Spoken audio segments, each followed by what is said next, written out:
फिलहाल हम लोग देख रहे हैं स्टॉक इन हैंड। क्या देख रहे हैं सर? Stock in hand. इसको देखते ही हमको पता चल जा रहा है कि ये उस प्रकार की गुड्स की बात हो रही है, उस प्रकार के माल की बात हो रही है जो हम बिजनेस में यूज़ करते हैं ओपन करते वक्त। बिजनेस में जिस माल से हम अपना ओपनिंग करते हैं वो सारा माल स्टॉक इन हैंड कहलाता है। क्लियर हो गया? जैसे कि हम एक जनरल स्टोर ओपन कर रहे हैं, सपोज डैट जनरल स्टोर, तो जो आटा, चावल, दाल जितना से अभी ओपन कर रहे हैं स्टार्टिंग में, वो मेरा स्टॉक इन हैंड कहलाता है। क्या कहलाता है? जैसे 25 किलो आटा स्टॉक इन हैंड है मेरा, है ना, 20 किलो चावल स्टॉक इन हैंड है मेरा, तो इसका भी लेज़र बनता है। हालांकि ये आइटम होगा बाद में, लेकिन जिससे आप ओपनिंग किए हैं उसको स्टॉक इन हैंड कहा जाता है। Right wrong? क्योंकि मेरा ओपनिंग बिजनेस जिस दिन हमने ओपन किया था उस दिन का जो माल होता है उसको स्टॉक इन हैंड कहा जाता है। राइट? फिलहाल हम अब इसको थोड़ा सा बता दें। अंडर दिस सेकेंडरी ग्रुप, एक तो ये सेकेंडरी ग्रुप है ना, the laser of opening stock made with item wise. बस वही बात जो हमने अभी कहा कि इसमें वो लेज़र बनाया जाता है, उस सामान का लेज़र बना दिया जाता है जो सामान हम लोग ओपनिंग के वक्त इकट्ठा किए हैं। Right wrong? या फिर जिस सामान के साथ हम लोग अभी अपना बिजनेस स्टार्ट कर रहे हैं उस सामान का लेज़र हम लोग बनाएंगे और उसे स्टॉक इन हैंड में डालते हैं, है ना। फॉर एग्जांपल हमने आपको बताया जैसे फर्नीचर का ही बिजनेस हम लोग कर रहे हैं, तो कितना चेयर से स्टार्ट कर रहे हैं, कितना टेबल से स्टार्ट कर रहे हैं, तो chair 25 piece stock in hand में जाएगा, है ना। टेबल स्टॉक इन हैंड में जाएगा। उस वक्त उसका उस आइटम भी बनाएंगे, लेकिन फ़िलहाल जिससे स्टार्ट किए वो क्या कहलाएगा? स्टॉक इन हैंड में जाता है ना। बहुत ज़्यादा इसकी ज़रूरत नहीं पड़ती है जो हम लोग टैली में एंट्री करेंगे, लेकिन हालांकि टैली का टॉपिक है तो हमें पढ़ना है, आगे इन फ्यूचर यूज़ आ जाए। Right wrong? है ना। पढ़िए अस्तगफिरुल्लाह, पढ़िए अस्तगफिरुल्लाह रब्बी मिन कुल्लि ज़ंबि व तूबु इलैह। इससे दो चीज़ होता है, एक तो जो हम गुनाह किए हुए हैं, है ना, उससे हम फारिग हो जाते हैं। दूसरी होता ये है कि शैतान पढ़ते वक्त जब हमको नींद में मुब्तला करता है तब इसको पढ़ लिया जाता है, इससे भी हम लोग फारिग हो जाते हैं। ठीक है? हम लोग आ जाए पॉइंट की तरफ। तो पॉइंट हमने देख लिया। दूसरा हम लोग देख रहे हैं करेंट लाइबिलिटीज़। क्या देख रहे हैं सर? Current liabilities. अब करेंट लाइबिलिटीज़ क्या होता है?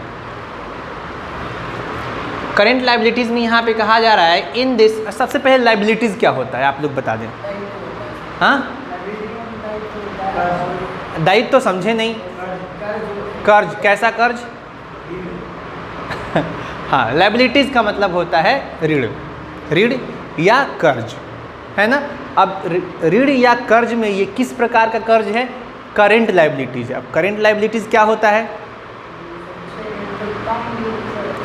करेंट लाइबिलिटीज उसको कहते हैं जो कम टाइम में हमको पे कर देना है, जिसको लंबे टाइम तक हम लोग नहीं रख सकते हैं। जिसको समय अनुसार चुका देना। जी, वैसा ऋण जिसको समय अनुसार चुका देना। समय अनुसार, माशाल्लाह, वैसा ऋण, वैसा कर्ज जिसको अकॉर्डिंग टू टाइम, समय के अनुसार उसको चुका देना है, debt is called current liabilities. उसे करेंट लाइबिलिटीज़ कहा जाता है ना। तो अब यहाँ पे दिया हुआ है, कहा जा रहा है in this under the primary group, ये तो प्राइमरी ग्रुप है, the existing liabilities which are for the limit time.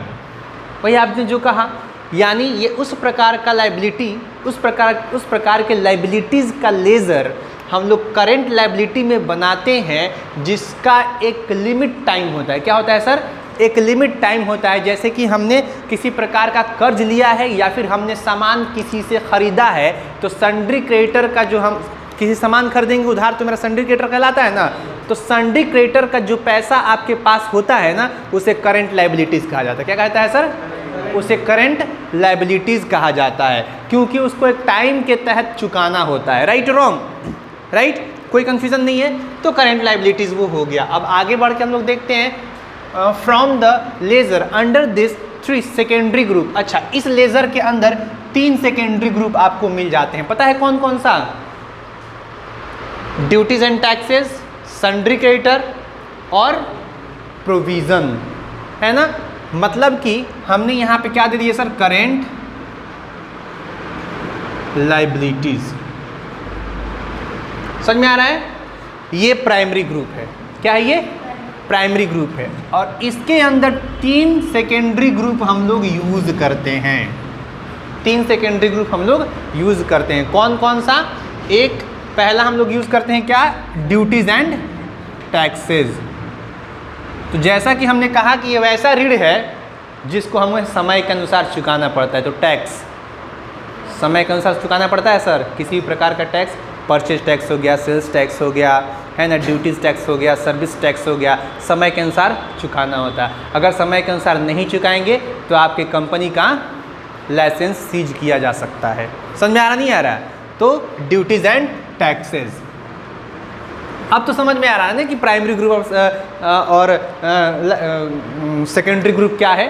तो एक दिन का जो हमने क्लास कहा था उस दिन यही बताएंगे कि किस ग्रुप के अंदर कौन सा सेकेंडरी ग्रुप आता है। पूरा एक टेबल बनाएंगे ऐसा हम लोग, जिससे हमको क्लियर हो जाएगा कि जो 28 प्रकार का ग्रुप है, कुछ प्राइमरी है और कुछ सेकेंडरी है, वो किस प्रकार से है। जैसे अभी हम बता रहे हैं आपको कि अभी हम लोग जो पढ़े यहाँ पे करंट लाइबिलिटीज़, तो ड्यूटीज एंड टैक्सेस भी क्या है? करंट लाइबिलिटीज़ है। उसके बाद से हमने क्या देखा सर? सन्ड्री क्रेडिटर, ये भी क्या हो जाएगा हमारा? करंट लाइबिलिटीज हो जाएगा, सन्ड्री क्रेडिटर। और तीसरा क्या है सर? प्रोविजन, जो हम लोग अभी पढ़े नहीं है। 2 पढ़ लिए क्या? ड्यूटीज एंड टैक्सेस पढ़ लिए हैं और सन्ड्री क्रेडिटर हम लोग पढ़ लिए हैं। प्रोविजन आज हम बताएंगे क्या होता है ना। इतना तो हमको समझ में आ गया कि वैसा ऋण, वैसा कर्ज कह लीजिए, है ना, जो कि एक लिमिट टाइम में हमें चुकाना होता है, उसे करंट लाइबिलिटीज़ कहा जाता है। और करंट लाइबिलिटीज़ प्राइमरी ग्रुप है और उस प्राइमरी ग्रुप के अंतर्गत 3 सब ग्रुप आते हैं, 3 सेकेंडरी ग्रुप आते हैं, जो हैं आपके duties and taxes, sundry creditor और प्रोविज़न। तो ड्यूटीज एंड टैक्सेस में हम लोग वो लेजर बनाते हैं जो किसी भी प्रकार का टैक्स हो एक्सेप्ट इनकम टैक्स। तो ड्यूटीज एंड टैक्सेस में हम लोग किसी भी प्रकार के टैक्स का लेजर, सभी प्रकार के टैक्स का लेजर बनाते हैं छोड़कर इनकम टैक्स को। Right wrong? और ये किसके अंतर्गत आता है? करंट लाइफ, क्योंकि इसका भी जो हमें ये भी एक प्रकार का ऋण है ना, कर्ज है ना, तो इसको भी टाइम के अनुसार चुकाना पड़ता है। चलिए आगे बढ़ते हैं। उसके बाद से सन्ड्री क्रेडिटर, ये भी कर्ज है। सन्ड्री क्रेडिटर भी कर्ज है ना। किस प्रकार से? क्योंकि हम लोग उधार सामान खरीदते हैं, तो जिससे उधार सामान खरीदते हैं उसको 20 साल के बाद पैसा देना है? नहीं, वो भी आपको एक टाइम देता है कि इस टाइम के अंदर हमको पैसा पे करना है, वो भी करंट लाइबिलिटीज़ कहलाएगा। एंड देन हम लोग प्रोविज़न भी करंट लाइबिलिटीज़ में आता है, जो हम लोग अभी तक नहीं पढ़े हैं। अब पढ़ लेते हैं प्रोविज़न क्या कहलाता है ना। तो यहाँ पे कहा जा रहा है under this secondary group to avoid future loss in business we have to create some funds.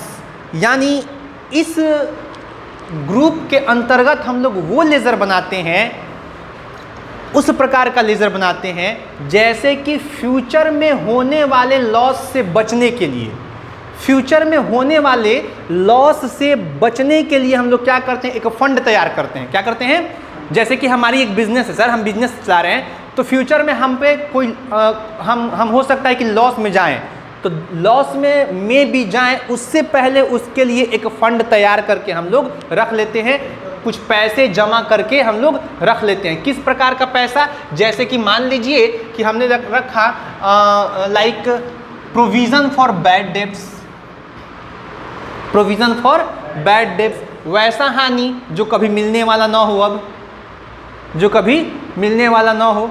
जैसे कि हम ट्रक से माल आ रहा था, ट्रक ही पलट गया, अब तो वापस नहीं आने वाला ना। अब इसका पैसा कौन चुकाएगा? कोई नहीं चुकाएगा। तो इसके लिए हम पहले से फंड बना के रखे हुए हैं। क्या करके रखे हुए हैं? फंड। जैसे कि हमारी बिजनेस अभी खूब चल रही है, तो हमने क्या कर दिया? कुछ फंड अलग कर दिया ताकि आधे वक्त में काम आए। तो जो फंड आपने पैसा 5 लाख रुपया कहीं अलग रखा है, किस प्रकार का पैसा है, तो आप उसका एक नाम देंगे कि ये पैसा है प्रोविजन फॉर बैड डेब्ट्स। तो provision for bad debts ledger आपने बना लिया, उसको किस में डालेंगे, प्रोविजन में डालेंगे। किस में डालेंगे, प्रोविजन में डालेंगे। समझ में आ रहा है? यानी जब हमारे ऊपर कभी ऐसा खर्च आ जाए, ऐसा लॉस आ जाए जो किसी तरीके से पूरा ना हो सके, उस टाइम के लिए जो हम लोग फंड इकट्ठा करेंगे, तो उस फंड का भी नाम आपको क्रिएट करना पड़ेगा लेजर में, और जब उसका लेजर बनाओगे उसको डालोगे किस में, प्रोविजन में। Is it clear? नेक्स्ट हमने क्या कह लिया सर, दूसरा हमने और कुछ दिया है ना, provision for sundry creditor, provision for sundry creditor. जैसे कि सन्ड्री क्रेडिटर में भी ऐसा सन्ड्री क्रेडिटर मेरा है और इस महीने में इतना हमारे पास पैसा नहीं हुआ कि हम सन्ड्री क्रेडिटर का पैसा चुका पाएँ, तो बेहतर ये हुआ रहता है कि हम पहले से कोई फंड बना के रखे होते। तो प्रोविज़न फॉर बैड डेब्ट्स के लिए फंड बना के रखे हैं, एक और फंड हम जमा कर लेते हैं किसके लिए, कि कभी कभी सन्ड्री क्रेडिटर के लिए हमको तुरंत पैसा देने के लिए पैसा ना हो, हमारे पास कैश ना हो, तो उसके लिए पहले से हम जमा करके रखते हैं कि नहीं, कभी आ रहे वक्त में उसके लिए भी एक फंड हम बना के रख देते हैं। तो सन्ड्री क्रेडिटर के लिए भी आप पहले से अगर फंड बना के रखते हैं तो वो भी किस में जाएगा सर, प्रोविज़न में। उसी प्रकार से सन्ड्री डेटर क्या हो जाएगा, सन्ड्री डेटर मतलब किसी भी प्रकार का ऋण, प्रोविज़न में हम लोग वो ऋण जैसे कि हम पहले से उसके लिए हम तैयार हैं। प्रोविज़न क्या है,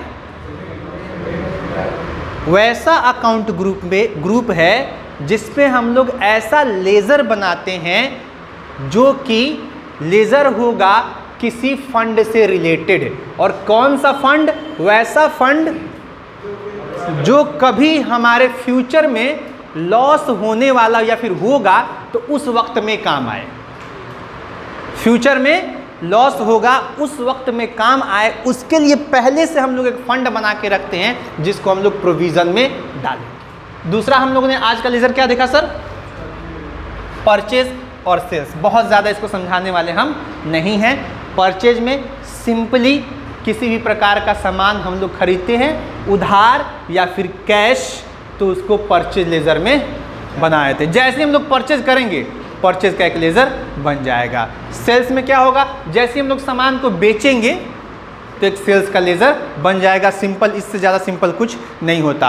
अब जैसे हम लोगों ने यहाँ पे समझा ये कि प्राइमरी ग्रुप के अंतर्गत ये जो 3 आया कैसे आया, इसी प्रकार से 9 हमारे पास ऐसे ग्रुप हैं जो कि प्राइमरी हैं और उसके अंतर्गत कुछ ग्रुप्स आते हैं, सब मिला के 28 बनते हैं। वो 9 ग्रुप हम लोग आगे की क्लास में देखेंगे। पहले कल 3 लेजर हम लोग खत्म करेंगे और हो सकता है कि कल ही हम उसको क्लियर कर लें कि प्राइमरी ग्रुप के अंदर किस प्राइमरी ग्रुप के अंदर कौन सा सब ग्रुप आता है। जैसे अभी हमने आज बताया कि करंट लायबिलिटीज के अंदर ये आपके एग्जाम के नियत से भी बहुत ही ज़्यादा इंपॉर्टेंट हो सकता है और एग्जाम की नियत से, इंटरव्यू के नियत से भी बहुत ज़्यादा इंपॉर्टेंट हो सकता है कि कौन से प्राइमरी ग्रुप के अंदर कौन कौन से सब ग्रुप आते हैं। So it's not for today. फिर हम लोग मिलेंगे नेक्स्ट क्लास में, है ना, नेक्स्ट टॉपिक के साथ। Is it clear?